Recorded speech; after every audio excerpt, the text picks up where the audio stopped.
I think the biggest thing for me, like just being lonely, was you wanted a partner to do life with, and when you look around and see other people having that and you don't, you feel almost less than. That's how I felt. I even had a friend tell me one time, he was like, you can't really evaluate your faith because you're in ministry, like you're a full-time Christian kind of thing. To be loved and not known is comforting, but it's superficial. Yeah. And then to be known and not loved is our greatest fear. Mm-hmm. But to be fully known and fully loved, well, that's a whole lot like being loved by God. So, Adam Smith, here with Adam Smith. Adam is one of the people in my life that I really look up to who is younger than me, and that's not common. I don't think there's many people younger than us that we really kind of, I'm like, man, I want to be like Adam Smith when I grow up. Like, wow.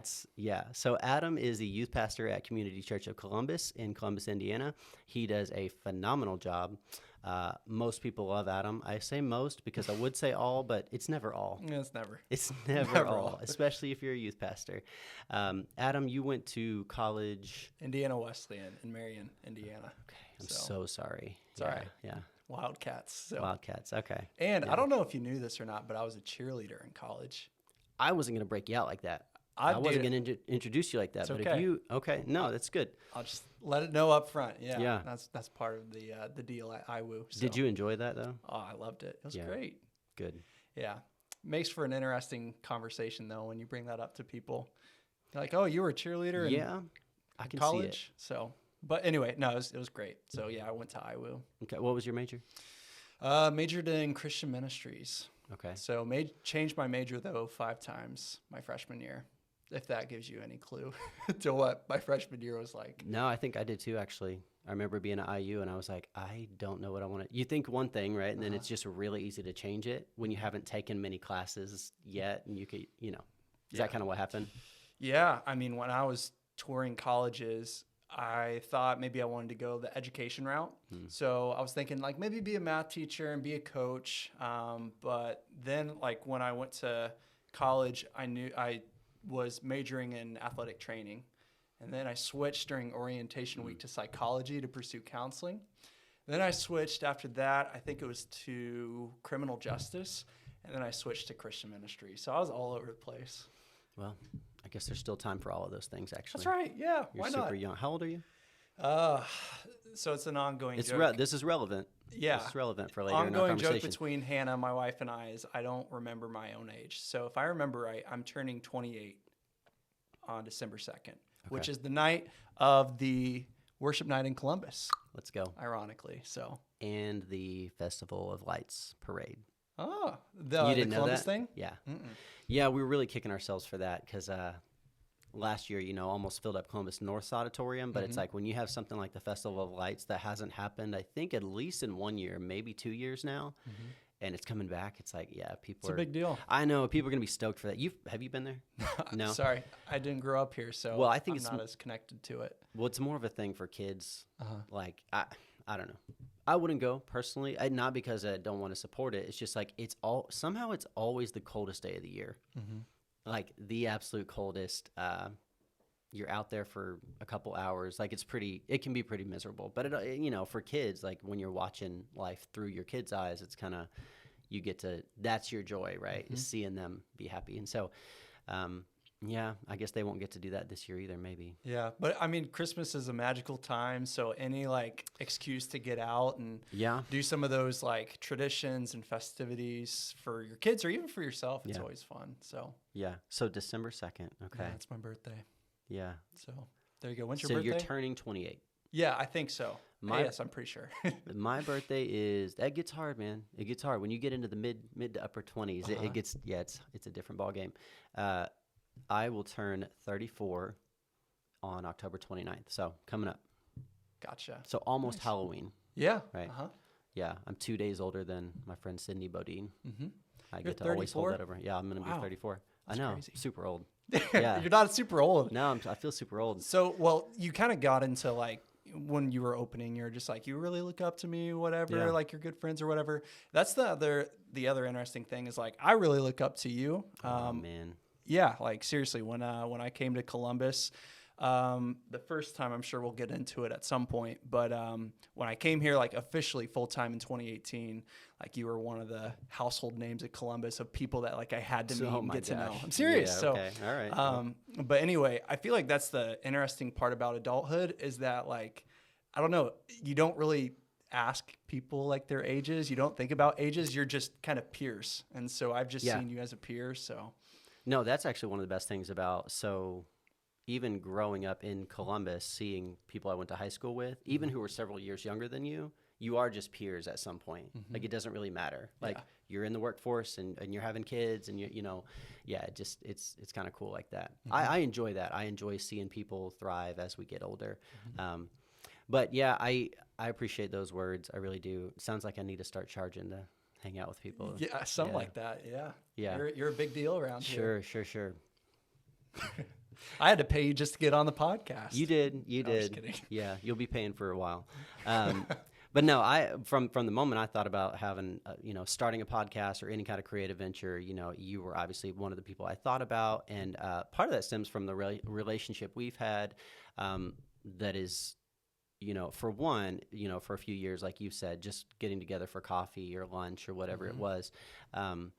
And I think I've always had a draw toward the church that you work at too, and just seeing that thrive. So like, it's exciting, man, to get a new youth pastor or, any kind of new, getting to meet Mike for the first time, it's exciting to get to see God's work continue in that ministry for real. And to know the people behind it is even better. Cause like to see the outside of a church or something that's growing and thriving and doing really well, like you want that always, but you really want that for your friends and you really want that for the people who deserve it. And so in my eyes, I really, I look up to you because I think you deserve it. And I think, I hope you're seeing the fruit that you would like to see. I think most of us always want to see more. We want to see more people, more kids, more, bigger numbers, all that kind of more volunteers, everything. But I just feel like you've been really faithful in the season that God's had you in. And so we're going to get into the age thing and why that matters here in a minute. But I wanted to ask you, and I had given you a heads up on this too, because it's a really weird thing to be kind of parachuted into a community. You had the advantage of interning with John Bundick at New Hope Church, right? Is it New Hope Christian Church? Yeah, New Hope Christian Church. In Taylorsville? Yeah. On the way to Columbus. Taylorsville. Yeah, okay, South halfway. 31. Yeah. So that was probably a fun experience, and obviously you were in college. Then when you graduated, got your first job at CCC, right? Yep. What was it like for you? Because you were single at that time. You weren't married yet. What was it like for you to kind of be like parachuted into a new community as a young adult, fresh out of college? You didn't really know that many people. The internship helped, I'm sure. Yeah. Tell me about that. It's nothing really prepares you for it. I'm sure anyone who goes to college and is wanting to study their field of the career that they're wanting to go into, they'll always say like, man, college didn't prepare me at all for this kind of thing, right? And that's, I think, the feeling I had. It's a feeling that's pretty common, I think, amongst college graduates. But yeah, you just kind of get dropped in. And I remember like one of the first Sundays I was there, a parent came up and was like, hey, I'm so-and-so, and so-and-so is my son or daughter. And I'm like, I have no idea who that is. I didn't say that, but I'm like, oh, okay, nice. So, but it was nice being able to come back to Columbus, going back to that story just real quick. In 2016, I interned at New Hope Christian Church under John Bundick. And they came up to Indiana Wesleyan for a like residency or like internship fair.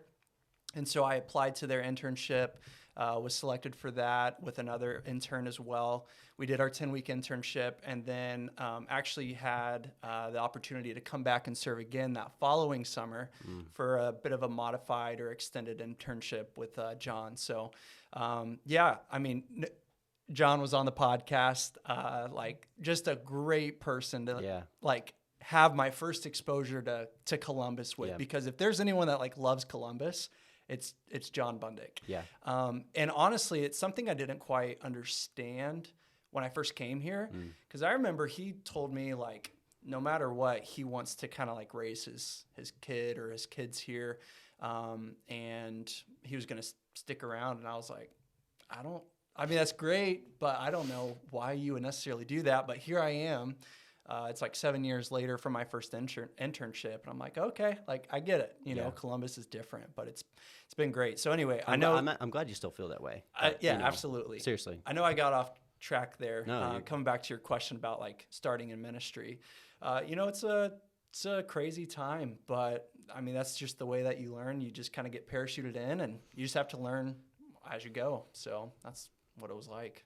Well, for a lot of people, you know, a lot of friends of mine I went to Baptist Bible College in Springfield, Missouri. You know, they were getting jobs in the Baptist, kind of that network, the Independent Baptist Network, and you know, there were a handful of people that got jobs outside of that. Obviously, I mean, we started a church that wasn't part of that, and the interesting thing is like people would get offered a job, and plenty of people would leave school because they'd get offered a job early. It's like they wouldn't even finish their degree because they were kind of like, it's almost like, I don't know, it's almost the equivalent of like getting drafted before, you know, before you graduate from college and finish out your senior year or something. And, you know, people would just kind of jump at that, you know, because for one, it's a paycheck, you know, you're probably making more than you've ever made, even if it wasn't a lot. That's a lot of small churches. But then two, it was the opportunity to do what you wanted to do. But then there were plenty of people who would, you know, go back home to their home church. But I just always thought, man, for the ones that got a random job, like I had, you know, one of my best friends got a random job in Kansas somewhere. They weren't from Kansas. They didn't know anybody there. They didn't know a soul. Like, at least you had interned. But I've just always thought it was the craziest thing to, you know, if you're a pastor and you end up leaving a church, like you're leaving your job, your friends, your home, like, you know, where you've built a home and a life. And it almost seems like for a lot of people, the only alternative is to find a different city. And you know, some people just spend their whole life kind of like doing that in ministry. And I just think it'd be really hard. I mean, there's a reason I came back to where I was from. Maybe that just wasn't for me. Yeah, but for me, like that internship at New Hope was me getting dropped into, you know, Columbus for the first time, because ironically, I didn't put the pieces together, but I'd never heard of Columbus prior to that internship, which kind of sounds crazy because I grew up in Kokomo, which is 2 hours about north of here. And I think my only exposure to Columbus was Josh Spidell getting into his car accident and seeing his story on the news. But I didn't even like put the pieces together that he was from Columbus. So like that was my only exposure to Columbus prior to coming here for the internship for the first time. So like to look back and, you know, not know anything about Columbus prior to like 2016 to now, you know, being married and having a house here and having a job here, like, and wanting to stay in Columbus. Hannah and I have talked like, man, if we could stay here the rest of our lives, like we absolutely would do that. You know, we just love the community here, and yeah, I don't know. It's pretty cool. It's crazy to think about. I wouldn't have planned it that way. That's for sure. Yeah. Well, no, I was in Indy last week, Indianapolis, and somebody asked where I was from, and I said Columbus, and they automatically assumed Ohio. Yeah.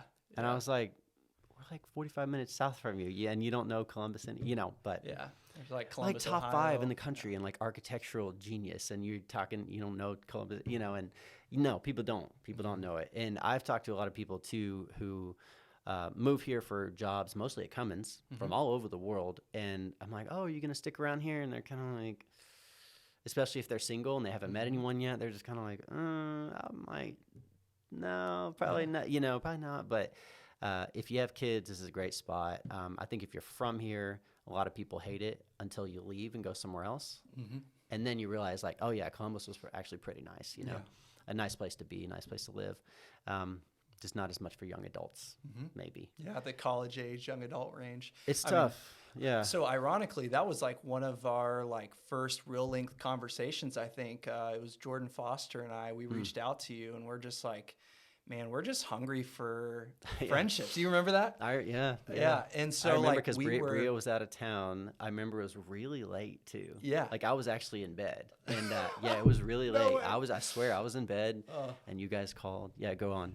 Well, yeah, I was just gonna say, you know, it's like the college age, late night. We're just up because again, not being from here. The Fosters, Mark and Wendy and Jordan, were just so gracious enough to like let me stay with them, like while I was getting kind of everything settled here and everything. So, but anyway, we would just talk in the basement and just not weep, but just more in the fact that like we just went from the most highly concentrated area of people our age, usually like similar interests and just, I don't know, wanting to, have a faith and stuff. And then you get, dropped in here and it's like, where is everybody?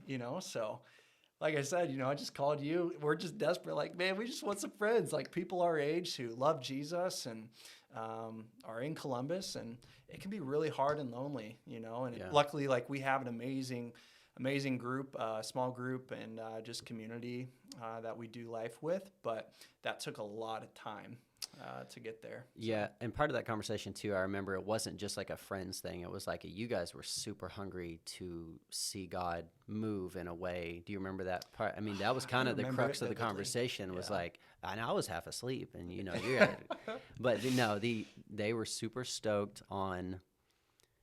We just want to get people together to experience the Holy Spirit and for revival to break out in the city and to, for young people to really just go after the heart of God. And it's like, man, well, that sounds freaking attractive. Sure. I want that too. And I remember you guys saying like, we feel like you probably want that too. And I'm like, I actually did. Yeah. Why don't you guys come up with something, and let's talk, let's get together and try to get some people together. And, we didn't go to the same church at that time either. And I think that's kind of a cool thing too, where it's like, man, collaboration between churches has become a kind of part of what we do with the Columbus Collective, which is awesome. And we're just so stoked to have you at, a ton of our events. But just that heart that I saw in you guys, like younger guys, and then the transition from, oh, we're super stoked, we're gonna do this, and we're gonna to, I think Jordan got married. I'm not sure what the timetable was, but I remember like later that year you got married. Jordan got married. Eventually you got married. It's like, and those conversations, and I don't say this to your shame. I just like everything sort of changes and shifts. It's like when you get married or you start having kids or you like your availability changes. And then like, your priorities sort of start to change a little bit too. But it was so encouraging, man, to get a phone call like that. Yeah. And that's when I knew you guys were real ones. Because I knew Jordan for years, but just like when you get to interact with people as they grow up and like own their faith and all that stuff, it was dope. Yeah, that was probably like one of our first like just real genuine conversations like that. Yeah. I don't know if we had like met up at Lukaby or something like that or talked very much before then, but I mean that might have been the first experience, and I'm sorry. No, I woke you up that way. No, it led to a lot of great conversations. What do you think are some ways that, because people move somewhere for a job, moving somewhere for a church, when you're going to work at a church, you kind of like really quickly get to know a lot of people, right? Even at the new church we're at, it's like we probably met people a little quicker because like I get to lead worship and stuff. So, people are more comfortable talking to somebody or approaching somebody that they have seen on a stage or something because you have something to talk about, right? Yeah. Like, oh, you did. Hey, you preached last week, like, that, or you're my kid's youth pastor. There are reasons for people to kind of like talk to you. But I know a lot of people, especially younger people who move into a city, don't know how to make friends. They don't know how to interact with like, what is my purpose here outside of work, right? Because everybody's got their 9 to 5, their 8 to 5. But like, do you have any encouragement for getting to know people if you're maybe a young adult that moves into a brand new city? Yeah. Well, I mean, starting at a church is obviously a great place to start if you're a follower of Jesus. Those are just going to be some of those like-minded people that like, you want to do life with. That's what Jordan and I know we're really hungry for, was obviously, yes, to see God move, but to also like do it with people. And so like, that's where you can find those people, hopefully. But I think to your point, people, it's what I call like the common thread. Like, I think C.S. Lewis has this quote where he's like, friendship starts with like, me too. So it's like when you and I can bond over something and go like, no, me too. Did we just become best friends? Did we just become best friends? Yeah.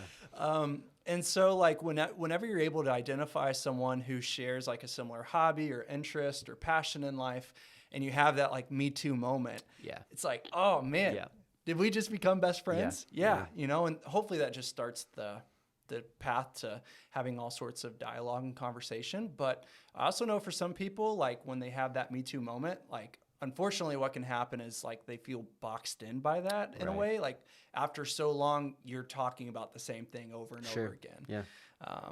and you're just known as like this one person. Mm-hmm. But anyway, I think for like a young person wanting to get plugged in to a community and just getting to know people, start obviously with like the church, but you know, I'm just amazed at like if you become like a regular at one place, whether it's like a coffee shop or like a library, you know, bookstore, a restaurant, whatever it is, like just even that repetition and getting to know people that way has been helpful too. Yeah, it gets you for some free stuff too. Yeah, that's been my experience. If you show up at Panera enough, they're gonna start. You know, they start to like you. It's like they'll start passing some things over the counter. You know. Yep, absolutely. Like, wait, is this? Are you gonna get fired? You know, is this okay? It's Right. like, you know, I'm like no, I have Jesus. I can't take this. Yeah, very honorable. Yeah, Yeah. just noble and doing it that way. Just kidding. I took the coffee every time. Yeah, Probably shouldn't have. that's all right. They're offering it. No, free, they were offering it. So. They were offering it. It was the start of some beautiful relationships, actually. Well, yeah. good. No, seriously, to your point, I have met some very, very good friends through, places like Lukaby and, you know, people that are serving you all the time and you know, you're just a regular customer. Mm-hmm. Yeah. Yeah. Build solid relationships. Did you feel lonely at times? I mean, young dude. Yeah. Oh, I mean, like the Trying to biggest thing figure out for what me, to do in the city. I mean, I'll be honest. The biggest thing for me was I went into college assuming I was going to find my wife. So ring by spring, man. Right. I mean, chalk it up to Ring by Spring or Christian college or whatever. But like I knew like going in to college, like that was something I really wanted. And so when you are just going to these weddings, watching people get engaged, being in relationships and then breaking up and then graduating and you're single, you're like, oh man, like did I just miss my window everything? You know? Yeah. And so like that, I think compounds in some ways too, moving into a city and doing life with people and they're in relationship because Hannah and I, we really started dating in 2020 when we got reconnected, and then we were able to get engaged in September, which was in 9 months, which is quick. But I think for adults, like, you know, she was in North Carolina, I think at the time, and I was in Columbus, and, you know, we were talking quite a bit and pretty intentional with each other. And I was like, okay, look, I don't want to waste your time. You don't want to waste my time. So like, is this like for real? Yeah. And, you know, you just kind of move off that. But I think the biggest thing for me, like just being lonely was, you wanted a partner to do life with. And when you look around and see other people having that and you don't, you feel almost less than, you know, that's how I felt personally. It was like, no, I think that's common. Yeah. I really do. And I mean, you want to talk about some weird stuff. Try working in a church and being single. Like that was an eye-opening experience when I realized that like people are uncomfortable with like people's singleness, and or even more so, I think this is probably the larger issue, is people don't know how to have conversation. And so they just naturally jump to like the most obvious thing. Like the succession for me was when like, are you gonna get married? When are like are you dating anybody? Yeah. Then are you gonna get married? Then when are you having kids? And you know, how are the kids doing? Like people just sometimes don't know how to have like just good, deep conversation. So they just jump to the most obvious thing. And I don't know. That was an eye-opening experience too, just seeing that. So Did you ever just like mess with something? Like, why would you ask me that?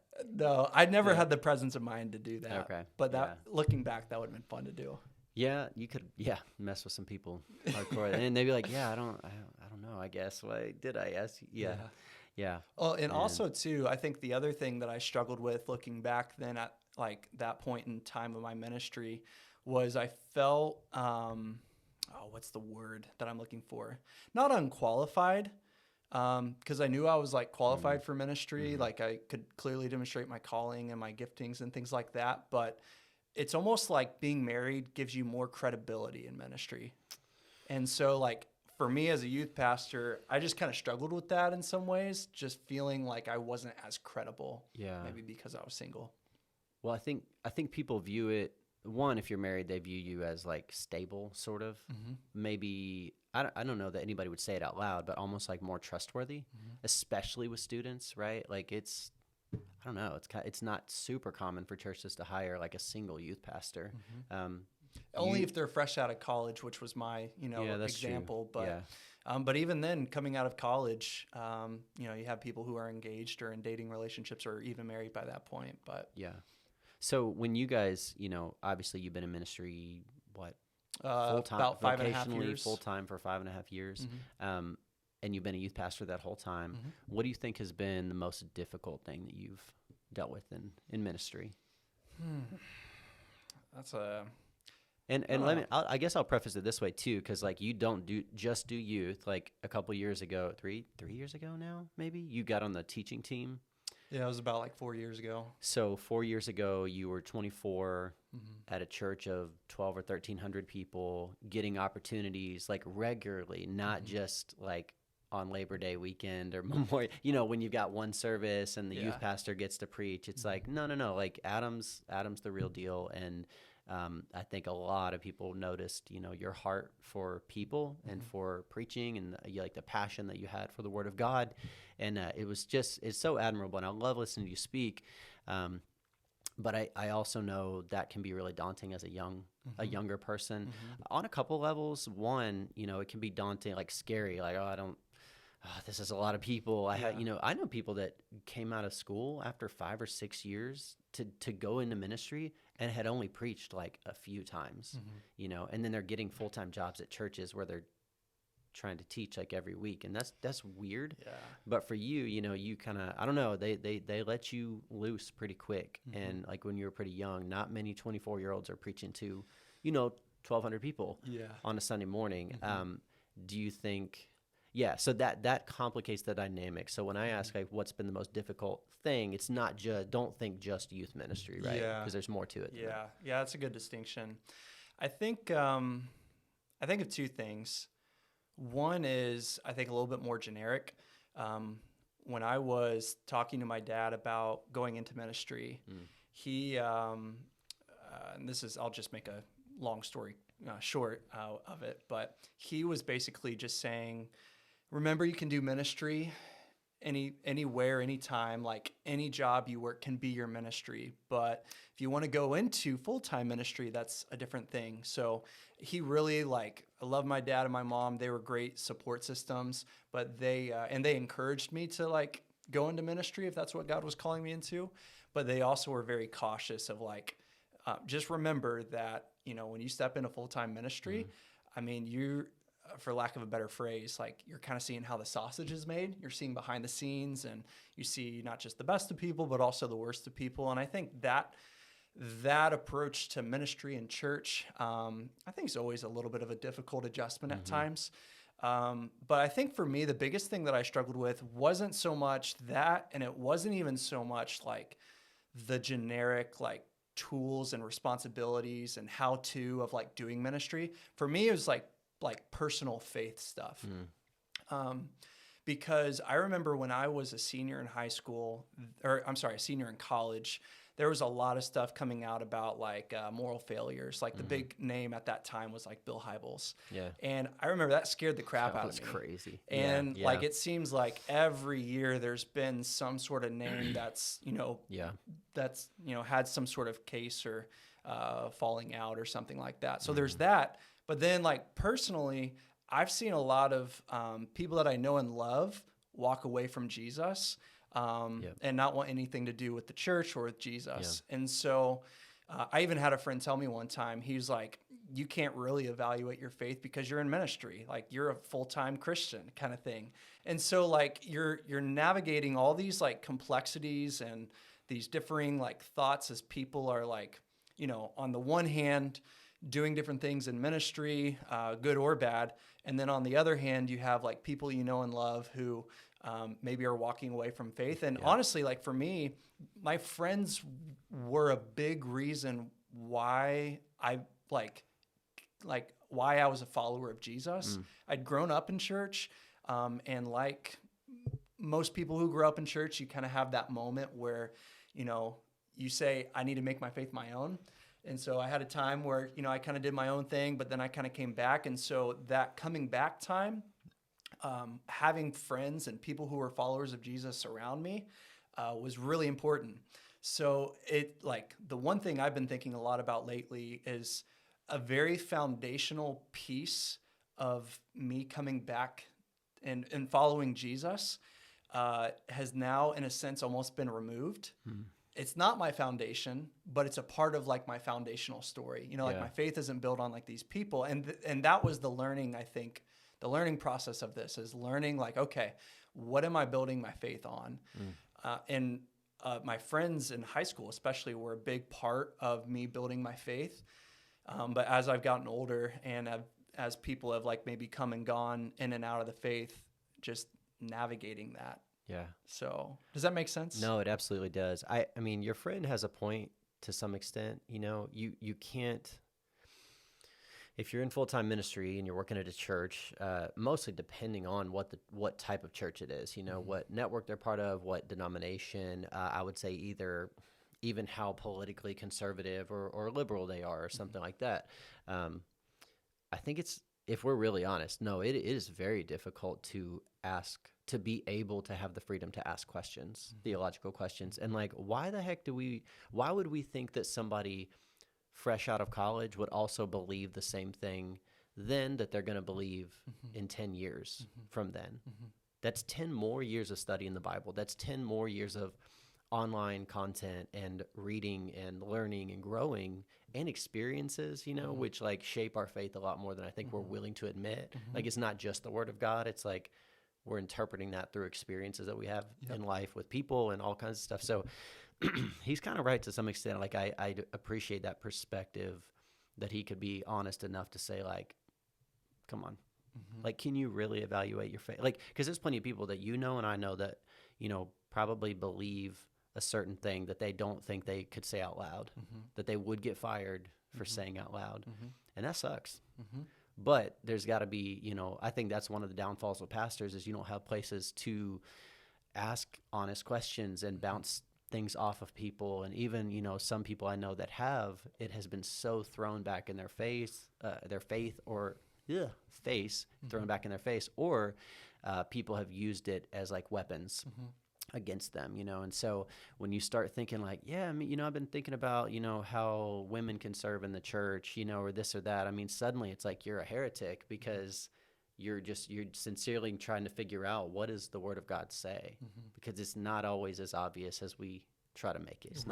It's not as black and white. It's not as clear. So when there's got to be room, there's got to be space, man, for figuring that stuff out, asking those questions without being on the chopping block. Right. And I think, one of the things that I've tried to do to like really help with this, for me, again, like whether it's speaking with youth, speaking at worship nights, or speaking on a regular basis at my church in the main service, is being able to like speak in an authentic way where I maybe I'm not like completely like I don't want to make it sound like I'm like withholding things. I think there's a difference between being transparent and authentic.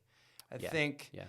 Like, it's so important for you to be genuine and authentic, and you don't need to be completely transparent. Like, if I showed everyone everything that I'm thinking and dealing with, not everyone, that's not going to be super beneficial, but like you can still be genuine and authentic in the way in which that you're thinking about things or wrestling with scripture. And that's something I've tried to do like in my teaching and preaching is like say, look, here's some of like what I struggle with and lead by not necessarily lead by example, but just be honest, like with our church of, I'm not perfect. I don't have it all together. I don't claim to. And I think that's really important that pastors and preachers don't try to build this like image that they're perfect or have it all together or something like that. It's important for, I think the body to see the humanity and the person that's kind of leading them and teaching them. Yeah, Bria and my wife, we just shot an episode last night that I'll be posting. Might already be out by this point when this goes live. But we were talking about transitioning from churches and realizing, like you said it perfectly. You see how the sausage is made, sort of when you get to work at a church, and it can either give you kind of in both ways. It can give you a lot of respect for people in ministry and pastors, but it can also help like cause you to lose a lot of respect for people in ministry because you're like, man, you don't work very hard. Like, what do you do for 40 hours a week? Or like, why do people pay you for this? Or like, man, you don't like, there's people in your church that know the Bible way better than you do. Like, what? I don't understand. Like, what's, you can't answer any of my questions. You can't. Now, I don't feel that way about anybody in particular. I'm just saying, like, there's sort of, you've seen behind the curtain. You've seen, you've seen the mask off. Yep. You've seen, like, people don't really know what they're doing all the time. They're just figuring it out, and frankly, there's no right way to do most things at a church. Now there's wisdom to be used, and, collectively, I think your church uses wisdom really well, like from like top down kind of an elder board structure. But there are plenty of ways to kind of head both directions with that when you've seen behind the curtain. And I can see how people can be jaded in ministry, especially not just like with pastors and everything, but with the way that they're treated by people. I won't ask you anything that is going to get you fired, but like, have you felt pretty loved at the church you've been at? Like, did you feel pretty welcomed there? Because I know I've heard people with experience that, like, man, it was hard. Like, people just didn't seem to want me there. What was your experience like? Like with me coming on staff at the church. Yeah. I mean, I felt so loved and welcomed right away. I was taking it all in, so it's a little bit of a blur, but I don't ever remember feeling like outcasted or shamed or anything like that. Like, I don't remember feeling hurt in any way. I'm a little bit biased, but like, I love the people at our church, and they love really well. And so, I mean, no church is perfect, but I've had a good experience at mine, so I have nothing but good things to say. Yeah. So when as you're, I think people are fans of you, which is helpful. Like, I don't think anybody's dreading when you're getting up there to preach, because that's kind of one of the downsides I've seen of like teaching team models of churches is, well, we're going to go. And then this isn't just CCC. There's several other places I've heard about and been to where people are like, yeah, so-and-so is preaching this morning. We're just going to stay home or something, But when this guy's preaching, like, we always want to be there, And I think a lot of bigger churches fall into that sometimes when they're trying to share that burden. Have you guys found that to be really helpful, like as a teaching team, to be able to collaborate on things or to share a sermon series? Because you probably preach at least once a month, right? Yeah. Maybe once a month? Okay. Is that helpful? Do you think you'd prefer to be preaching like more often? Would that be more like, oh, it's easier to build out your own sermon series? Or like, what's that dynamic like? Well, because it's actually not that common, is what I'm finding. It's like, that's the interesting thing. So CCC developed a teaching team approach when the longtime senior minister, lead pastor Chuck Coleman retired in 2019. And they announced that, I think, in 2018 that we were going to kind of move towards a teaching team model, because Chuck was the primary communicator on Sunday mornings, probably like 90% of the time. So anytime you go to like CCC during the time he was there, he was likely communicating. And that's how most churches run in that way. But one of the things that the elders really saw was how much of a toll that, coming up with a sermon on top of all the other like pastoral responsibilities, how much of a toll that takes on your leader and just on people in general. And so they wanted to move to that teaching team approach where it's a shared responsibility. So that honestly has been great. It's been a great model kind of stepping into.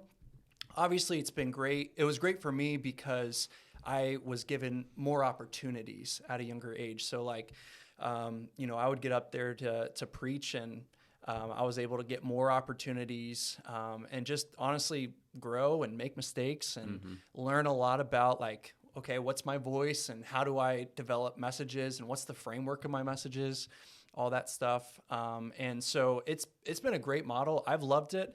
I don't know if every church could do it, but it's a really healthy model that I think a lot of churches at least should, even if it's not like a full-on rotational team, having, your core, whether they're mission partners, staff members, guest speakers, whatever it is, come in and speak. Because one, it keeps like the preacher fresh. But then two, like the biggest thing I've learned, and this has been like a huge youth ministry thing I've learned too, is that you get like listeners fatigue sometimes. Like hearing the same voice over and over again, no matter how good the person is, you can just get tired of that. And I've learned that in youth ministry, like especially my first few years, I was just talking and preaching so much on Sunday nights.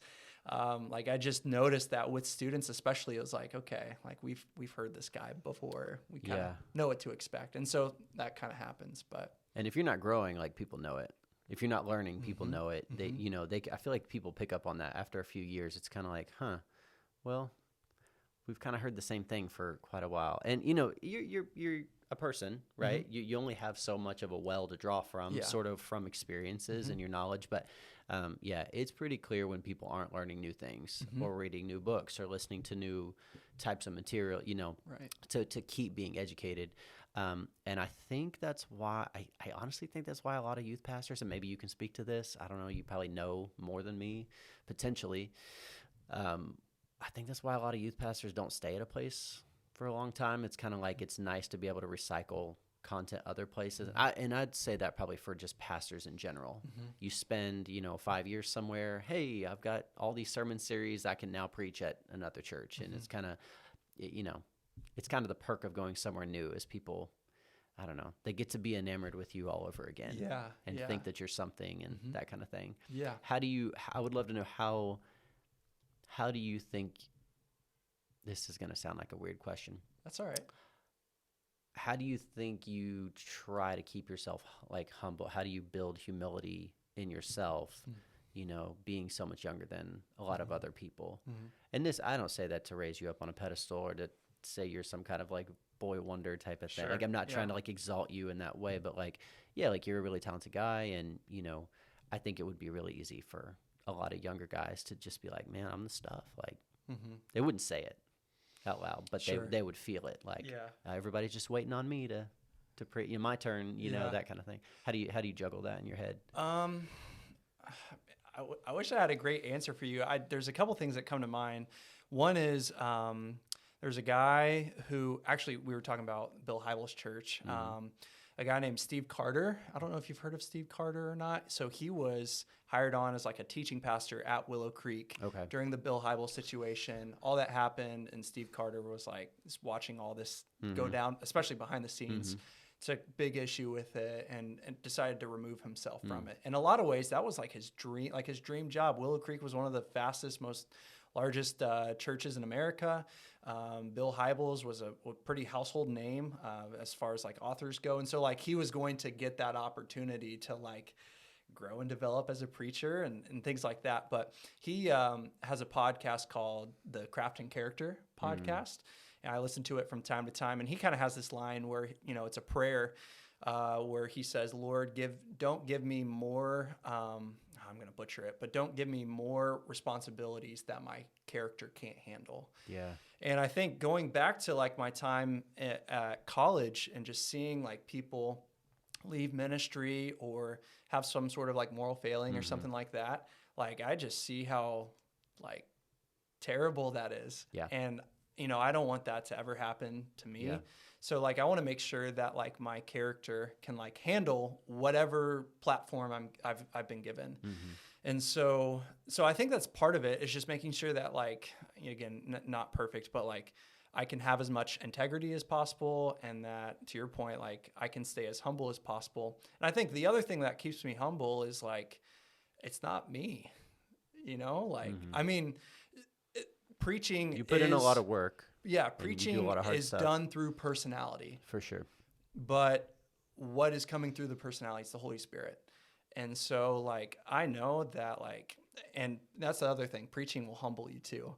Like, you can get up there and think, man, this is the greatest message Crushed ever. it, But it falls flat. And then there's other times when you take your crumbles of a sermon that you think it is, and God multiplies it and turns it into fishes and loaves of bread. That's so good. And you're like, all right, like, that's not me, but God, that's you. And, like, but that's so exciting, just that whole thing. And so I don't know, man. I think it's an ever evolving thing, just like making sure I guess you're always, humble and giving the right, recognition to who it belongs to, but it's hard.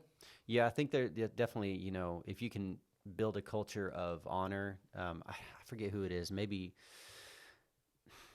Andy Stanley or Carey Nieuwhof or somebody always says like when you can give people credit, publicly, it builds trust privately.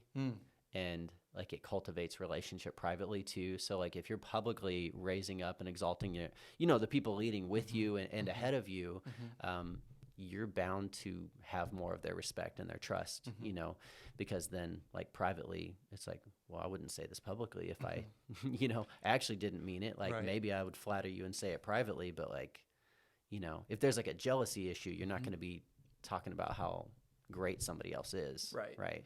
Yeah. And so what's funny is I was even thinking about this, like while you were talking, and I just noticed, like, as soon as we started talking about preaching, like this happened. I've learned over the last like 5.5 years that like preaching, speaking, teaching, whether one-on-one counseling or, large group format, like I love it. It is so much fun. Mainly just because I love being able to take like complex things that are in scripture and like just make it simple for people.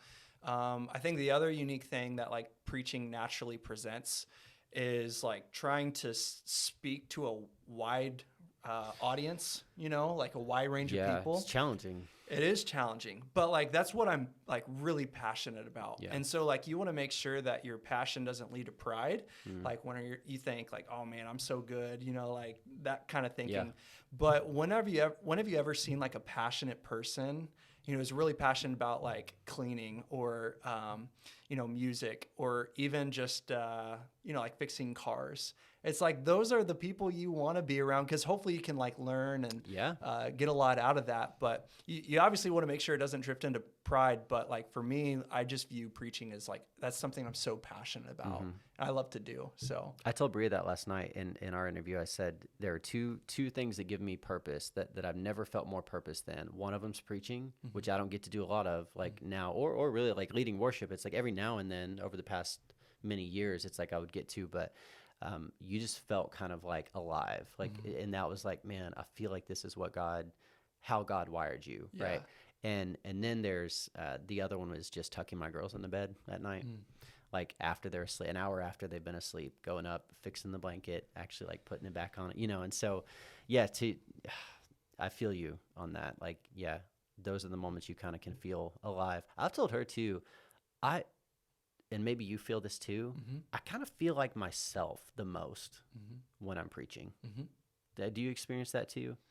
Yeah. I feel like I'm not trying to pretend to be somebody. I'm not trying to act. You can just kind of, I don't know, there's kind of a freedom in it. Like it's nerve-wracking for sure. Like I get nervous and all that, but I don't know, there's sort of a freedom in doing something that you know that God wants you to be doing, for one, whether you're good at it or not, like, hey, I think God wants you to be doing this. Like this is the calling, and like walking in that. Maybe it's obedience. Maybe it's just when you're walking in obedience. I don't know. Yeah, it's the whole process for me that I really enjoy. The Bible study and like digging into commentaries and researching is like a lot of fun. I'm not the like sharpest crayon in the box. And so, like I feel like, but that's something I feel like God's gifted me with. Like as weird as that is to say, like I'm not going to be like this super smart academic professor. But I think part of that like keeps me like, I want to be able to speak in a way that connect. Yeah. Relatable. I want to be, it keeps you relatable. Yeah. And just using words. I mean, sometimes I'm guilty of doing that, just because when you focus in on one area, it's easy to kind of geek out in some ways. But I just love the study process. I love talking it through too, because, and this comes back to the teaching team approach, is that I feel like my messages, or really anybody's, but I'll speak for personal experience, my messages get enhanced when other people correct it. Okay. Now there's a time when that's not helpful. The creative aspect of like, I'm thinking about going in this direction and someone says, no, you need to go in this direction. That's not incredibly helpful. But when people are able to provide their experience, their perspective on it, man, that just enhances everything, because that's something I don't have. I don't have your perspective. And that kind of comes back to the wide audience, portion of public speaking and preaching. That like you have to be thinking of these people. So on that, do you have an avatar of a person that when you're preparing, crafting, praying through, studying, like, and you're trying to like build out this thing that makes sense, right? A new thing every time. Do you feel like there's an avatar of a person that you're trying to hit? Ironically, yes, but it changes from message to message. Okay. So So generally, there's like a type of person that you can picture in your mind, and you're okay, yeah. Oh all right. yeah, absolutely. But then at the same time, like I try to think of it in two ways, and maybe we're geeking out, and the audience doesn't We want to are. listen Nobody to this, cares about this. It's okay. But like this there is might be a couple pastors that come across this, and they're like, "Yeah, I like this Adam Smith Yeah, guy. Yeah, come let's on." go, Adam." But this kind of comes back down to the wide audience thing, because one of the comments that people have told me that they really appreciate about my preaching is that I'm able to speak to both the young and the old, is what I've been told. And I definitely have like experienced that. Like I can connect with some of those different people. But then, but I think unfortunately what can happen sometimes is people view this like x-axis of like on one side of the spectrum, there's young people and you want to be able to connect to them.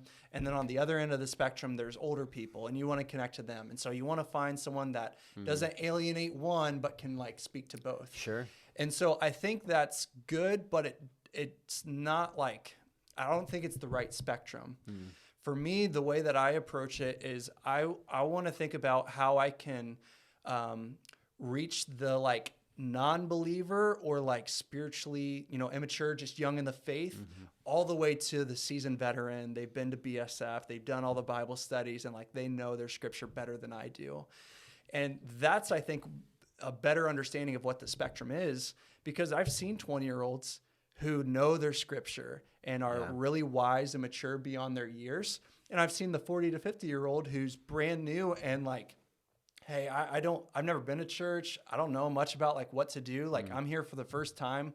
What do I do? And like, that's a really daunting task to like speak to all those people. And, every message may not be able to land with every single person, but that's like the Holy Spirit, I think, that is able to deliver and transfer the message to like each person, and they can take away something that they need to hear. Yeah, I heard somebody say, a pretty good preacher, he said, he tries to assume intelligence, but he does not assume context. So like there's this sort of balance you have to hit between whether you're, a seasoned believer, you've been a Christian for a long time, you know your Bible really well, or you're not. You're going to assume, even with people that don't know much about the Bible, that they're intelligent, that they're able to understand what you're going to teach them. Yeah. They don't need you to talk to them like a third grader. They just need, they need some information. They need to know how to process it and how to build out, this faith and understand the Bible.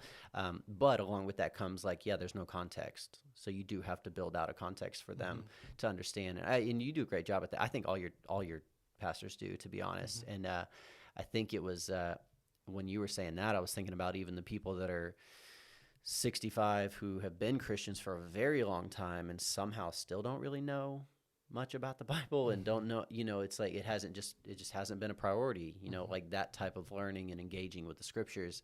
I find I bet you're teaching new things to people every single week. That's probably one of the weird. best parts about the job. Yeah. Like it really is. When someone who has gone to church for a long time or knows a lot about scripture and they're able to say, and that's just the beauty of scripture, is that it continues to speak, right? Sure. You can come back to the same passage every year and it could maybe say something or mean something different to you based on kind of what you're going through. But yeah, that's a great feeling. It's a great moment whenever someone is, coming up to me and saying like, I've never thought about it that way. Like that was really good. And I think where some people actually, I think personally, the downfall of a lot of bigger pastors and more edgier type of preachers, their downfall comes when they're trying to say something in a way that people have never heard. Because like, if you're constantly trying to say things in a way or make up a new analogy or something, like you're just bound to fall into things that it's like, hey, you're really reaching. Yeah, that's not what this means.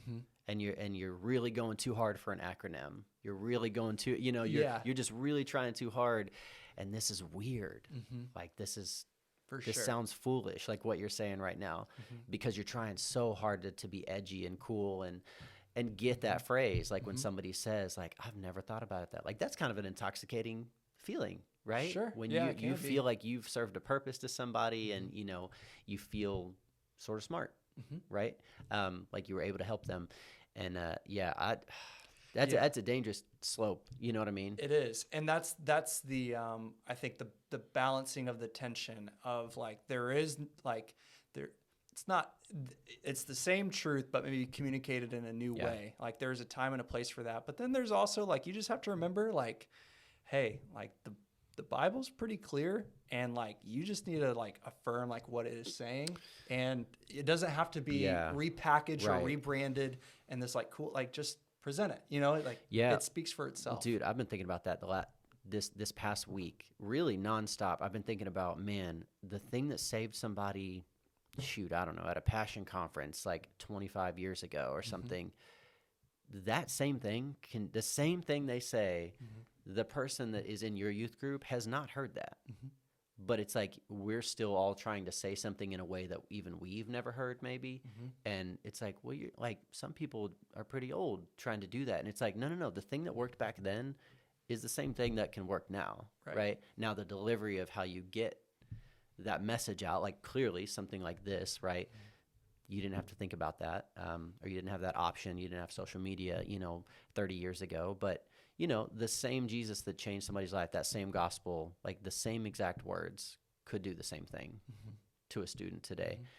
How do you think it's different teaching students and adults? Because you kind of have to, most people don't have to switch in and out of that role, right? So how do you think, are there ways that you try to teach adults differently than kids, or is it pretty much like, no, dude, it's pretty much the same, I would say it's, to be honest, maybe this is just me, but for me, I feel like it's pretty much the same with maybe a couple tweaks here and there. With students, I will sometimes try to just pare down my message a little bit more, make it like 20 to 25 minutes instead of like the 30 to 35, just with like attention spans. And also there's like other stuff we're wanting to do in the night, whether it's like small groups or games or worship or whatever. So I try to pare that down a little bit. For me, and this is something I just try to incorporate as much as possible in any of my messages, but just the use of slides and visuals. Like not everyone is an auditory learner. And so having something visually, whether it's their Bible or like the text up on the screens, or maybe there's a graph, you can throw the graph up there. That's like really helpful, especially for students. I think just maybe the biggest thing is that, for students, they maybe will have less Bible knowledge or Bible understanding, and they'll also sometimes, not always, but sometimes have just less life experience. And so the truth that's communicated to students will almost be in some ways taken for granted. I know I've done that, like, it's kind of in one ear, out the other, and then you kind of circle back around and you appreciate it more fully later on. I think a great example of this is like history class. Like if you're sitting in history class for like day after day, week after week, like you just start to tune out, and it's not helpful. But then like, unfortunately what's going on right now is like in the Middle East conflict, that's when it's like really helpful to know like some of the history of things. And so you can go back and appreciate the same information, but now with the different perspective because of the time and place that you're in and the stage of life you're in. So, yeah, no, that's really important. I don't know that there's probably no magic formula for like how old, students need to be and how what their attention span is at this point. Do you see, I kind of talked about this a little bit with John Bundick, like, as a youth pastor, you probably have to at least sort of know about things students are using, right? From social media to whatever. And like when I was in high school, Facebook, well, MSN Messenger was a thing. Do you know what that is? I had AMI, like online messenger or whatever, but I didn't have, what was it? You didn't have MSN Messenger. Okay. Well, that was the stuff. Like, yeah, that was what was up. And then MySpace. Did you have MySpace? Yeah, MySpace. Okay, you had MySpace. And so Facebook, then Facebook. I remember when my friend showed me Facebook, and I was like maybe a junior in high school, maybe a senior, I don't know. And he was like, what do you mean you don't know what Facebook is? And I was like, this is so boring. Like pulling it up compared to MySpace. I was like, this is so lame. It's kind of what LinkedIn is right now. It's like, that's what it felt like. But anyway, obviously like things have drastically changed for a youth pastor since that time, 15 years ago. Do you find that challenging? Do you feel like you have to like keep up with the newest things and use, not only know about them, but like use them and know how to utilize them as like tools for the ministry. Yeah, it's helpful. That's for sure. To be able to like call out like whether it's the trendy stuff, like whether it's TikTok stuff or like I know a couple years ago like the big thing was Fortnite, so like if you knew Fortnite, man, that was going to be the key that unlocked your gifting for youth ministry or something. I don't even know what a Fortnite is. It's all right. I never played. I don't know what the heck that is. But like also at the same time, I think for adults, we sometimes overemphasize, like it's almost like for students, if you know everything, you're almost trying to be like too relevant. You know what I mean? And it's like, okay, you're trying too hard, Well, it's kind of like by the time adults are doing it, kids aren't interested anymore. Yeah, because exactly. adults are, is that it? I mean, yeah, I'd say so. And I don't think students are looking for adults to be relevant. They're just looking for relationship. They're looking for, just being real and authentic. Yeah. So, I mean, we have some amazing adult leaders for our student community. And, as I look at like the spectrum of adult leaders that we have some who are like probably pretty involved in the students' day-to-day life and are probably pretty up to date with what's going on. We have others that don't know. They're just there. That's okay. Like, yeah. That's not a prerequisite for, having influence in a student's life. Yeah. It's building that trust and that relationship. So, yeah, one of my biggest influences, I grew up without a dad for most of my life, and then Gary Garber was just a big influence on me. He became my youth pastor. First was Pete Eicher, and I would throw him in that category too, like very influential kind of in my early faith, like early development of like middle school and into high school. And then Gary kind of took over and, was sort of really like a father figure to me. So like picture, 17, 18-year-old Chris Scott coming to youth group every week and, through your lens, say you're the youth pastor and I'm coming to you and I'm telling you, man, yeah, if I'm really honest, like I'm into this and hanging out with these people and like doing this stuff and shouldn't have done this with that and yeah, every weekend I'm kind of trying to find whatever trouble I can sort of get, what do you feel like is like the best way to respond to that? Because I felt super loved and really kind of embraced and kind of like, yeah, I've made those mistakes too. And for me, that was almost what kept me coming back was sort of like okay, I'm not like getting like kicked out and I'm not getting like shunned and I guess preached at. Yeah. So is that what's your approach when like to build trust and honesty with students? Yeah, that's one of the things. It's in our mission statement as the student communities. We want every student to be known and loved, taught about Jesus, and challenged to grow. And that known and loved piece comes from Timothy Keller in his book, The Meaning of Marriage. He's speaking about it in the context of marriage, but I think it works for any relationship. He says to be loved and not known is comforting, but it's superficial. Yeah. And then to be known and not loved is our greatest fear. But to be fully known and fully loved, well, that's a whole lot like being loved by God. And so like that's something that really primes how we think about relationships in our student ministry is we want students to be known and loved. And so when young Chris Scott comes up and says, hey, this is what I'm doing, or this is what I'm thinking, or this is what I'm going through, I'm not going to be shocked or surprised. Well, I guess maybe a little surprised because you're being honest with me, but like I'm not going to think less of you for it. I want to be there for you, and I want to hear like what are your struggles that are going on right now, and how can I be there for you? How can I pray for you? And how can I connect you to people and resources that will help you with whatever it is that you're looking for. Right. That's the bread and butter of youth ministry. It's relationships. So, I mean, I don't know if there's one in particular thing that we do to just like build trust and to build relationships. I think just the consistency aspect on Sunday nights, and because we meet on Sunday nights from 6 to 8 p.m. But then also going outside of like Sunday nights as well. I know for me, I don't know if it was similar for you, but when I was in youth ministry, going like to youth group, there was a small group leader I had that would go to my sporting events, and that meant the world to me. I still remember him doing that, and in fact, he would sometimes even take pictures, and like I have those pictures forever. So it's just cool to like look back on that. But like him meeting me where I was at, instead of waiting for me to come to him, like at this one in particular place at this one in particular time, that was a game changer. So I think that's another thing too, is just like meeting students where they're at physically. Yeah. Like yeah.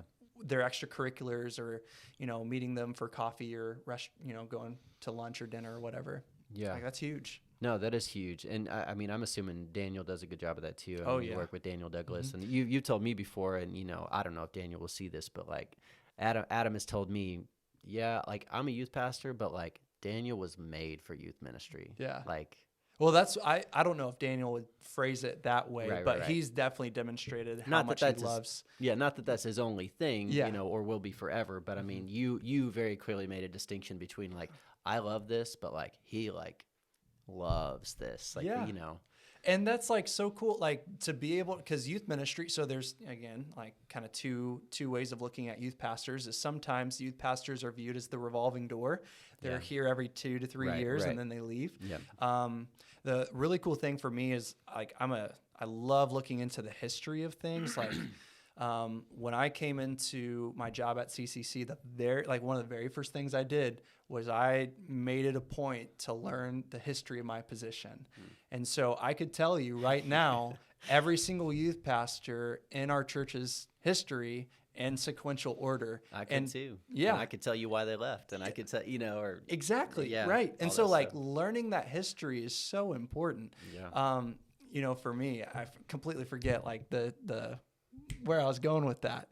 We were talking about being made for youth ministry and Yeah. different things like that. So anyway, Daniel has just been an awesome guy to be able to tag team with, and our whole adult leader team, like our volunteers, are just awesome. Like just the passion they have for students and making them feel known and loved, teaching them about Jesus and challenging them to grow. It's great. Yeah, a lot of people don't realize right now that are in your youth group, they don't realize how good of friends they're going to be with some of those adults that are helping, and like even the young adults and adults that show up at the Sunday nights, that show up at the retreats, and show up at the lock-ins and all that stuff. Like, man, it is one of the coolest things to get to sit down with like some of our good friends, the Troyers, who were volunteering in youth group, back before they had kids and things, and having students over to their house, and then all the way, up through college and that kind of stuff, and going on the mission trips. And then it's like, man, to get to like bring my kids over to their house now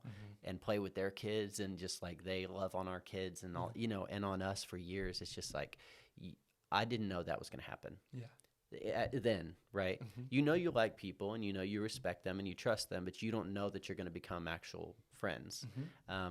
So it's just kind of cool to think about like that is going to happen, with people in your youth group. And then even I would say some people that were even older than them. So like my friends' parents, that were at a lot of that stuff. Like, man, I just like can't give them the big enough hug, when I see them. So I think about people like the Cases, and I would say even like Bria's parents, who were super faithful in the youth group, and the Simses, and several others, the Troyers, but many others that their parents were just so lovable, right? And I respect them now, and they're the marriages that I want to have. They're the types of parents that like I want to be, and that me and Bria want to be. And speaking of that, so I definitely want to ask you. You are about to have a child. I am. Yeah. So you guys are due in February. Yep. This is your first kid. First one. Have you announced if it's a boy or girl? We haven't announced it technically, Okay. I don't think officially, but we're having a boy. So we're like, we told people, but Okay. I didn't know if this was like, no, it's you not were, like the breaking announcement. the news on Yeah. the, okay. No, we've told people, but we announced it obviously on Facebook that we were expecting, but like we weren't going to do like a gender reveal or anything like that. But like, we found out it was a boy, and we were super stoked about it. So, but due in February. In February. So how are you feeling about being a dad? I can't wait, dude. Yeah. I am waiting, but I'm just super excited for it. It comes with a lot of emotions. Yeah. I would love to get your perspective, like thinking back to when, your firstborn came into the world and that process kind of leading up to it. But I think for me, it's exciting. It is incredibly nerve-wracking. it's a bit humbling as well too, just like realizing, oh wow, like my child as they grow up, they're going to be like watching how we live. Yeah. And you're responsible for training them and equipping them and all that stuff. So like there's a lot of emotions I think that I'm scared, Yeah. like You what should if be. anything will go You should wrong. be, yeah. There's a lot of emotions with it, but I think most of all I'm just excited. But like for you, when you were thinking about preparing for your firstborn and then obviously the two others that came along, like what was that like for you? I think I was scared. I really was. Part of it is like a lifestyle intrusion sort of thing. Like you really have to learn to say no to things. You really have to figure out how to set boundaries with. And I had even wanted to ask you about that, like boundaries that you guys have had to put in place, because like ministry can be so all consuming, and as Bria and I were kind of having this conversation last night too, just when you're young, you have so much energy and you have time more than you have with kids. And so you say yes to everything because it's like, why not? And like, I like to be involved in a lot of things and like to stay busy, and I just love the local church. So there's so many things that I would just say yes to just because you could.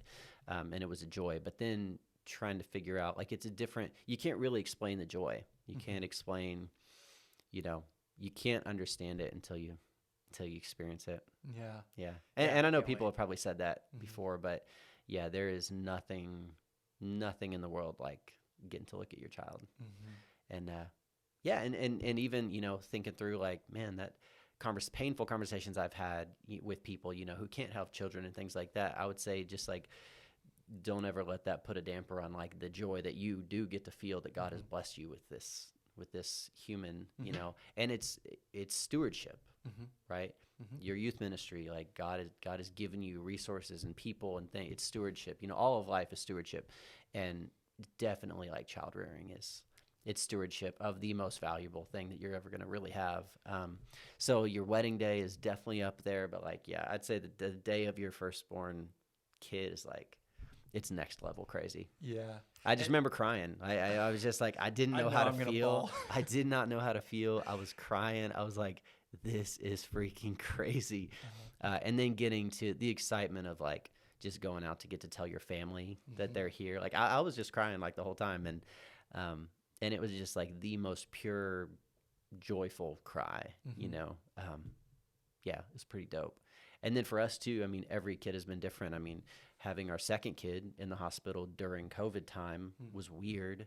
Like we could have one guest per day. I think that's what it was, or maybe two, but they couldn't be in the room at the same time. And if you left, you couldn't come back for the day. And it was kind of like, dude, that was so much different than going out to a waiting room or your whole family coming in. You know what I mean? And so it's a cool time, man. And it's a cool time to be part of a church. The couple, Athens Church and then Terrace Lake, where we've been for the last, over a year now, or a year and a half maybe. Gosh, people love you in a very different way than they ever have before because like they get to meet a different need.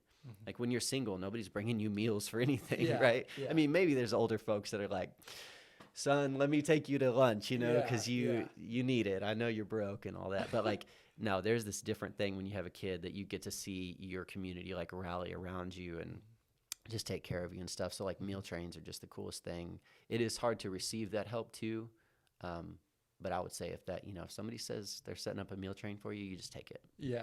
You just take it and you say thank you, and you let that be part of you getting to know people. You know what I mean? So yeah, it's scary. It's scary, but it is a lot of fun. Again, I said this earlier, it's given me so much purpose in my life. And I think setting up the boundaries on like what you're going to be part of and what you're not, that's just going to be a really hard thing. It's hard for everybody if you're super involved in a church. You know what I mean? Yeah, for sure. So I don't know. You might have experienced that already, with kind of like with Hannah, being involved in youth group. It's like not every pastor's wife wants to be as involved as they're expected to be. Yeah. And then once you have a kid, you just can't be. Yeah. So that sets like this really clear boundary of like, well, I've got other priorities. Yeah, and that's why I've been super thankful for CCC. Like, there's not an expectation placed upon Hannah to like be a certain way or to do a certain thing. Yeah. You know, it's like whatever, you know, she's kind of gifted at and whatever she's wanting or willing to do like that, then do it. But there's not an expectation for her to like fit this mold to like be a pastor's wife or anything. And so that's been awesome because I have heard, you know, of not anyone near the area, but like have heard like those experiences that, you know, there's those expectations kind of placed upon the spouse, and that's never fair. And yeah, so anyway, like, so Hannah helps out with our youth group and loves it. She's been helping out for the last few years, but yeah, she's gonna have to take a step back and come February. And she's a nurse too, right? She is. Yeah. So that's, I mean, pretty chaotic already. And yeah, it all changes, man. Because then you have to figure out like childcare, and you have to, you know, and so that's another thing that you guys are probably going to struggle with, that, you know, I have a few friends from out of town that, you know, have 3 or 4 kids. Yeah. They don't have family here. They have to figure out babysitting, you know, and most of them are plugged into churches. So it's kind of like, okay, you can find people, but we're just so blessed to have both of our families in town to help out with kids and all that. But yeah, that's difficult, man. Yeah, that's to not have your family around. Is Hannah's family? They're in Fort Wayne, so about 2.5 hours away, and then my parents are 2 hours away. So, so yeah, but like I don't know, it'll be interesting. We're having those conversations, just trying to figure that out. I'm low key trying to recruit my parents down to Columbus. We'll see if that happens. If there's anything that can do it, it's a Mom kid. Mom and Dad. Yeah. But Mom and Daddy Smith, come on. Just come on down. Yeah. It's great, you know? And yeah, so it'll be interesting to see how all that kind of plays out. But like, I don't know, it'll be an experience. Yeah. You know, seeing how all this kind of goes about. But now you start hearing grandparents talk crazy when kids come into, you know what I mean? Yeah. Yeah. I remember asking Scott Hunley when his daughter had their first kid. It's like, you gonna move across the country? Because I think they were in Washington, you know, and so you gonna move to Spokane? And he's like, I don't know. Yeah. It was like, oh, you've considered it for sure, you know, like that. Yeah, grandparents start getting crazy. They do. They love their grandbabies. But they're invaluable. Like, yeah, it's awesome. I think that's one of my one of the saddest parts of my life is not getting to, when I think about my dad dying when I was like about 8 years old, not getting to meet my girls is just so sad, you know, just getting to see, because I'm like, man, Bria's dad and mom just like love those kids. But yeah, you see guys turn different. Like you're going to see your dad turn into a different dude when he's holding a grandbaby. Right. No, for sure. And, moms are moms, you know, they love it, but it's like, it's just got a different with grandpas. And this kind of dips into like a little bit of a not so fun like story. I'll like kind of keep it like relatively brief, but like so I have an older sister, and so she just had a baby back in around Easter in April, but the baby passed away after like 39 days. Dang, and this is just kind of it's so hard. The hard part about that is like Hannah and I had been trying for a few months and wasn't really seeing anything. Olivia's born, my niece, and we find out she has trisomy 13. Initially during the pregnancy, we thought through some of the testing and stuff that it was like a severe heart defect that was going to require heart surgery. Come to find out, it was something called trisomy 13, which basically is like an abnormality in the 13th chromosome, which basically just makes her body incompatible with life. She had like a second windpipe. She was going to have some like brain kind of malfunctions and stuff. And the lifespan of children who have trisomy 13 like is not very high. Wow. So, you know, we kind of go through that process, and Olivia passed away, I believe it was on a Wednesday. Man. And then that Saturday, we went to Israel. We were taking at that time a group of college age students. Well, about a week into the trip, we're in Jerusalem, and we'd been trying for a few months, and we found out we were pregnant. And so like initially there was just that shock and excitement, but then there was also like that devastation also at the same time, just looking at the timing of it all. And in the morning, that's kind of going through all that. So It's been an interesting couple months for sure, Yeah. for me more than anything. But I know you were able to talk to Brad and Ronnie Yeah. and have a wonderful conversation on, just some of the, the struggles and the complexities of dealing with infertility. And then this is a brand new thing for me of just like walking alongside someone who just lost a child, whether they were, a month old or 10 years old. Like that is a really hard thing to kind of navigate. So, when I think about the emotions that I feel, you had asked, it's like if there's excitement, there's some nerves and stuff. And like, that's just also like one of the scary things too, of like, I don't know, you just, you have life in your hands and we don't know how much time we have with the Yeah. people that we love. And so like, that's a whole nother scary thing that, is a reality for people. So Is it something that you think about like genetically? Like, is that something that you have had to force yourself really to think through? Like, is this possible? yeah, I think, I hate to be that no, morbid, you're but good. like that's where my head would probably go is like, is that in me?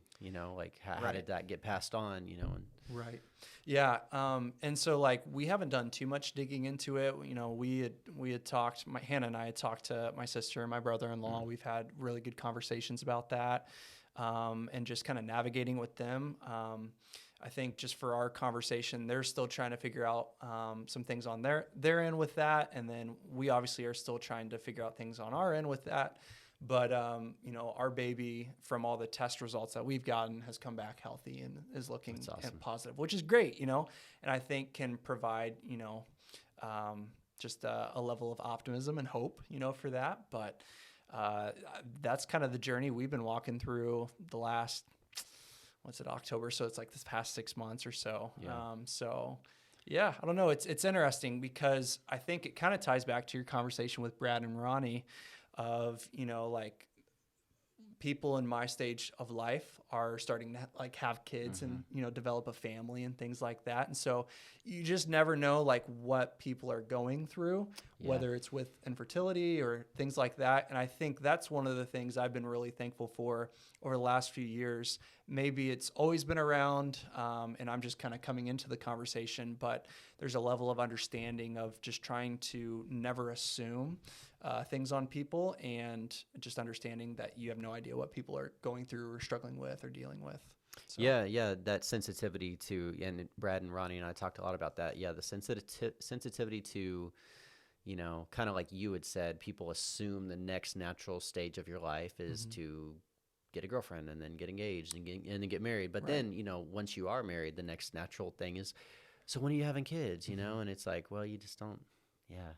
I mean, that's the first thing I want to ask too. Are you interested in having kids? Because that's a big part of life, and that's a huge thing. When most people are planning out their future, they're thinking about jobs and kids, right? Or their family. And so, yeah, I hate that it's sort of taboo now, sort of to even ask, like, hey, when are you guys having kids? But yeah, I think I've definitely been more mindful of that. Yeah. Not assuming. Well, and I would say, like, I would group you in with my generation, really, at almost 28. Like, there's plenty of people that just aren't interested in having kids, more and more, And I just wonder, what do you do? Like, what do you do with all your time? I don't get it. But, some of that assumption could just be, too, that they don't want them, not, oh, they've been trying and can't have kids. Right.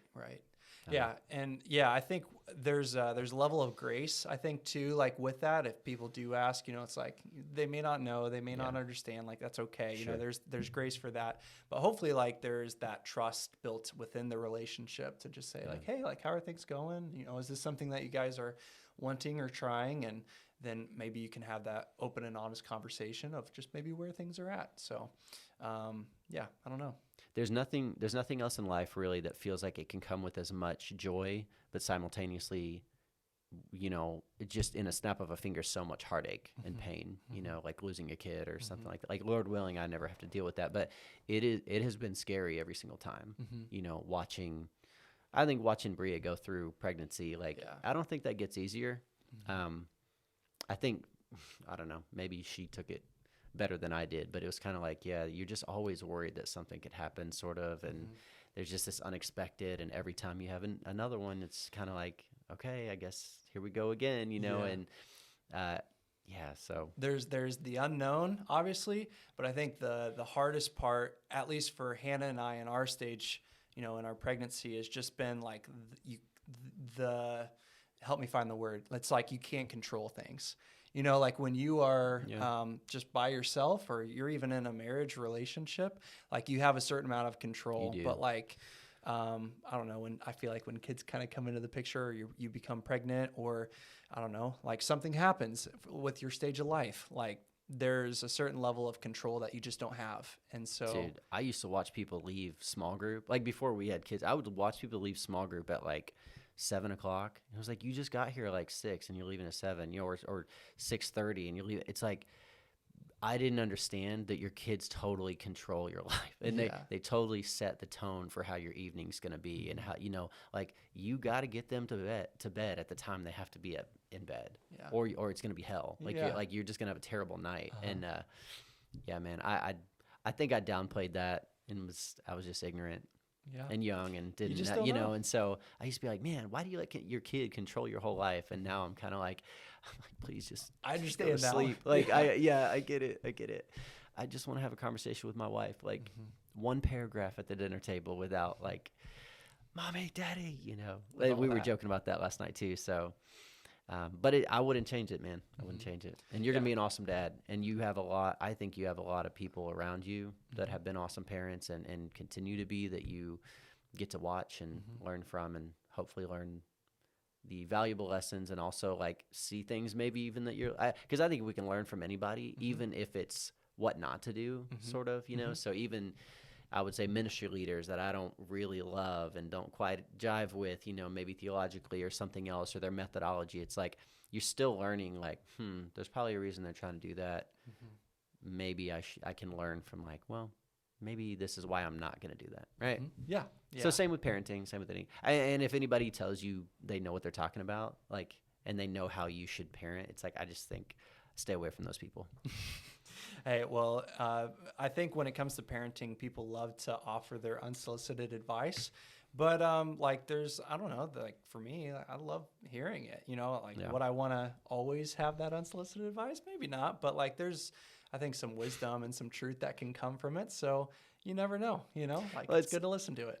It is. But a lot of times it's the people that are giving you the advice that are like, have you seen your kids? Like, thank you, but I don't really want my kid to be like your kid. Sure. But, every kid's different, and every parent's different. It is the greatest opportunity that you have to disciple a person. You know what I mean? From the very beginning. Like, that's pretty cool. Yeah. And it's convicting in the sense that, like, there's plenty of things that I feel like I should have been teaching my girls already that we kind of have, but you kind of slack off on. And, it's just, it is a pleasure to have that opportunity. So I'm excited for you. Yeah, I'm excited too. And I feel like, nothing really prepares you for being a parent, like being a parent. But I will say, being in youth ministry for the last 5.5 ongoing years, there is an aspect of parenting or family relationships or just discipleship that I feel like I can take into, parenting and raising a family. That's really helpful, that I wouldn't have gotten anywhere else but from that experience. So yeah, and you're surrounded by a community that like is like driven toward family unit, sort of, and not every place is like that. Like there's just so many things in Columbus. It's a very family oriented place, right? Which is what makes it so hard to be like a young single person, because it's like that scene is just not here, right? But you'll start learning real quick. Like you'll like Columbus for all the other things they offer that you didn't really think about because you never really had to, and it never was relevant. Yeah, it's like, right? I'm not going to go climb the kids' commons, exactly, like thing. Exactly like that. Yeah. But although I have before, I may have done that one time. So you are a youth pastor. Yeah, that's right. Yeah, that's what it is. Yeah.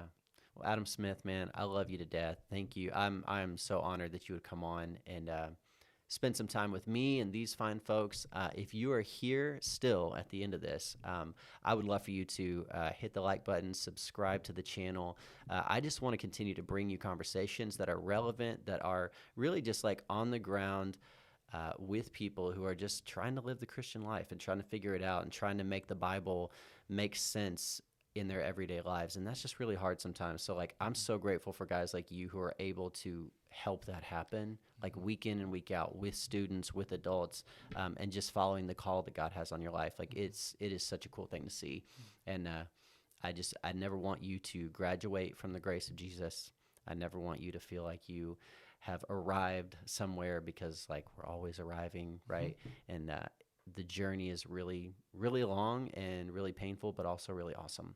And so, man, I'm just glad I'm on the journey with you, and I've just learned so much from you. I didn't tell you this. I'm going to throw this out there too. Earlier, I meant to say there was one sermon that you gave that I'll never forget about presents. It was presents. Was it last Christmas? Oh, yeah. Yeah. And it was about the idea that like we all want presents, but like what God offers is his like his presence. You know, I think you were talking about the idea of like God tabernacling with the Israelites, and it was like, man, we want presents, but God offers something much more valuable. And the greatest thing that you can give someone in your life is your presence, like being with them. And so like, it's an honor that you would give me your presence, because like I value all of our conversations. I learned so much, and I'm just pointed to Jesus, and you can't say that about every relationship. Yeah. So, well, I appreciate you having me on and just letting us, cook it up a little bit. Like, this is always so much fun. And yeah, I encourage you, just like he said, man, subscribe, smash that like button, and come back for more content, because it's going to be with this guy. If it's with this guy, it's going to be good content. Thank you. Yeah. Thank you. If I keep getting people on, so with that, if you're interested in being on the podcast, I would love to talk to you. Give me a message, reach out, Facebook, Instagram, any of that stuff. I'm on TikTok, but I feel like it's because you have to be, right? Yeah, you got to dabble. You never know what can happen. Yeah, but at Church with Chris. That's right. Right? At Church with Chris. Is that the social? Yep. And YouTube, Church with Chris. Yep. That's kind of where I try to drive everything. So, find all kinds of other stuff there too. Hopefully it's valuable to you. I don't want to do this if it's not valuable. You want to spend your time doing meaningful things with people who are also doing meaningful things. And so that's you, man. Yeah. And that's a lot of the people that I get to be friends with. Like, I'm blown away at the people God's put in my life. And so, I appreciate you. Yeah, I appreciate you too, man. Adam Smith. Thanks, bud.